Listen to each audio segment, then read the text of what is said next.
তার পক্ষে গণসংযোগ পরিচালনা করছেন রমজানপুর ইউনিয়নের বাংলাদেশ জামাত ইসলামী সংগ্রামী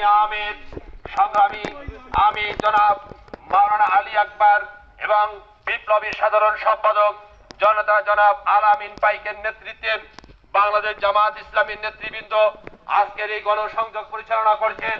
আল্লাহর আইন চাই, সৎ লোকের শাসন চাই, সন্ত্রাস দুর্নীতি চাঁদাবাজ মুক্ত আমরা